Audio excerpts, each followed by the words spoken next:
Aisha shin wanne ne a gaba sai an yi sako a ya kai baba kana ta nan kenan wallahi kai gaskiya baba fa da matsala wallahi wace iri kenan yarinyar nan da kai kuɗi duk ta buta ta kura mana a majalisa ko da yaushe ta zo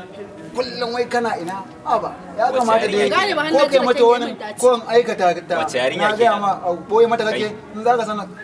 kawai dai ka ga musu na ga ma dan aikata ta zan wallahi jimana oke da mun yaudara ta kake yi ko a so wallahi ƙarya yake kamar ya ƙarya ƙarya kuma a gaba na wallahi na san shi abokin ka ne mai yaudari kai oke da mun yaudara ta ya za a yi ne yaudare to wallahi na ni wallahi ban san sai na ma rashin mutunci mai ya ki